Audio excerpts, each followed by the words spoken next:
Okay everyone, welcome back to another video on the channel. Today we're back on GT Sport and we're back with the FIA Manufacturers Championship track guide for round number 2. It's driving at Dragon Trail, but it's actually a track that I've never driven before, purely because it's a reverse variation of this track, and it really is an unusual track.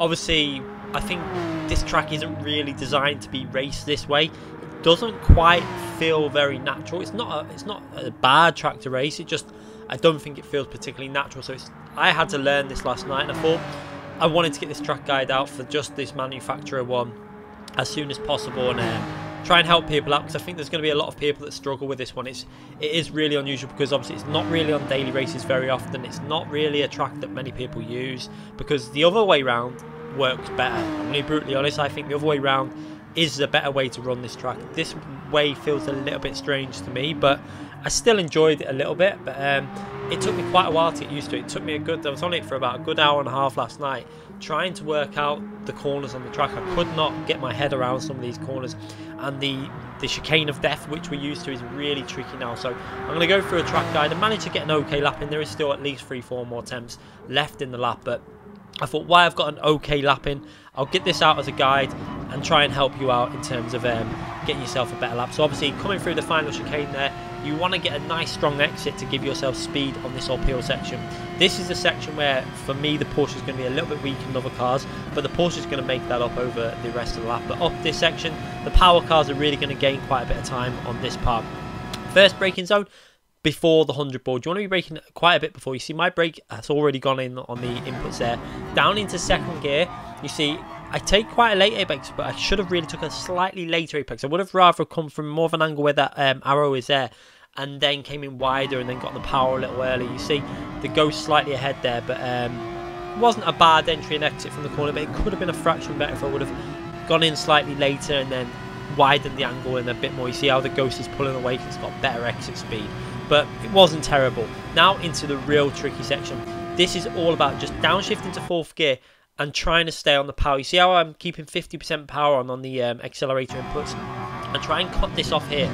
If you cut that off enough, you then make this part so much easier, because you decreasing the angle which you have to take through that corner. And you see I managed to go through that really aggressively. It wasn't perfect. I think I've been through the sector a lot better, but it was okay. And again, you can actually cut quite a lot off this corner there.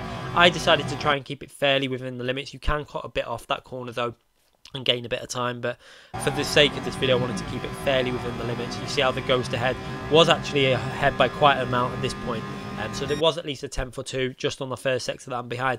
Now braking inputs very early there, well before the 50 board, and try and follow the white line for the curb all the way around. You see how I'm following that all the way around until about here. Now I'm going to turn in and try and hit the apex, because it's such an awkward corner. You're waiting for the corner to always come, and it feels just like it's not going to come. And the amount of times I turned in too early for that corner when I was trying to work this track out, I eventually got it and found the point where I need to turn in, and it is a tricky corner. Now this part is flat out, but again, it's fairly tricky. You're going to come into this right-hand corner, just a little lift off the throttle as we go into it. You'll see there a fraction of a lift there off the throttle, so we can bite the car into the curb there. You want to be taking some of that curb off, and you see then back on the power, a quick upshift to 5th gear, and then back down to 4th to try and rotate this car at high speed, and another lift off the throttle. You see there, because you want to skim the curb again perfectly there. That did that reasonably well. And then into this right-hand corner, I go down to 3rd gear, and then back up to 4th gear, and then put the power in and just squeeze it in, hope that you don't run wide. A very tricky corner. I see that corner catching a lot of people out on this variation.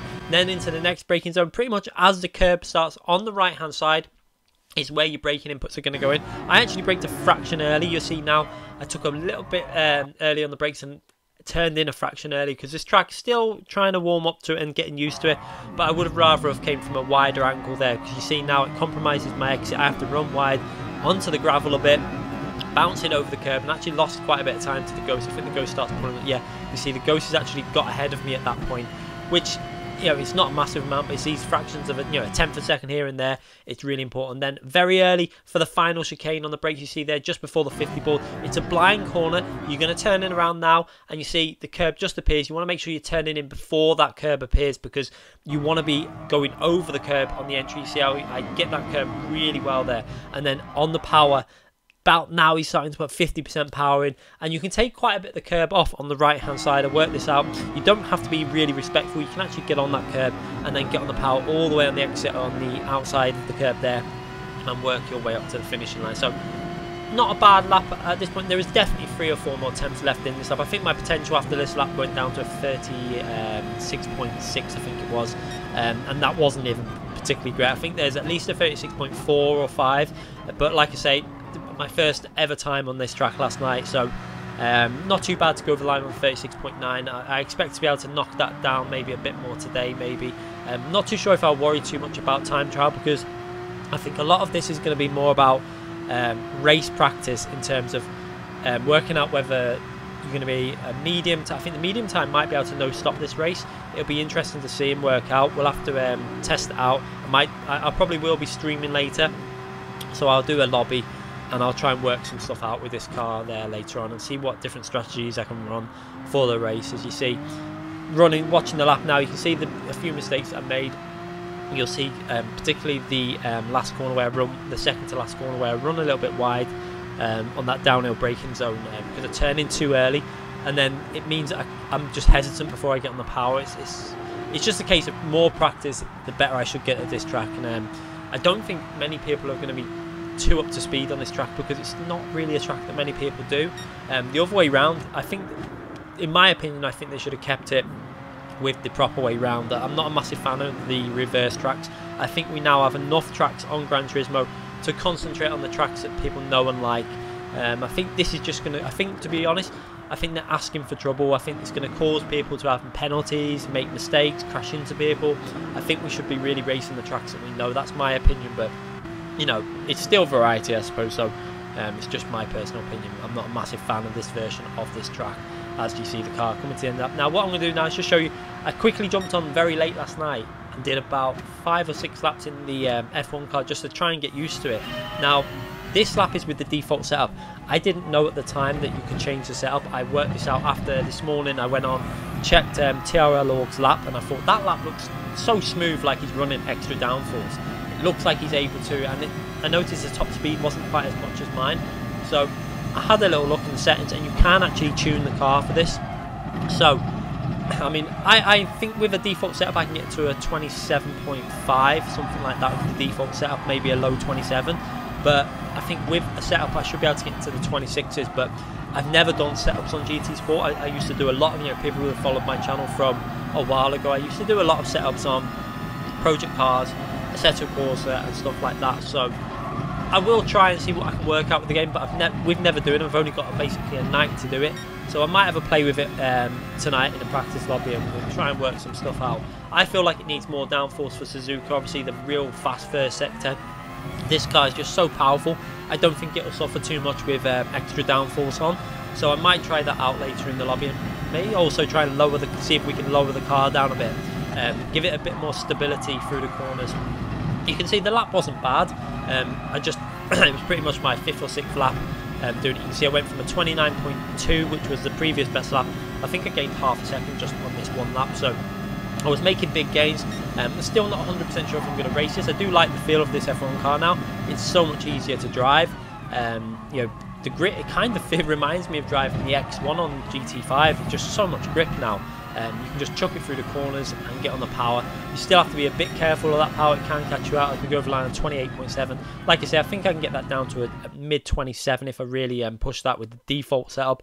But we are allowed to change the setup now for the Nations race, just that one. I think they're going to alternate it a bit. I think the majority of the races are going to be default setup, but I think some of them are going to allow you to change the setup. But I'm going to have an attempt at doing that later. Whether I do the setup on stream or off stream, I don't know. It's probably better to do it off stream purely because it's a lot of boring. It can be a little bit tedious and frustrating. So I might just do practicing later for the race, pretty much using the default setup.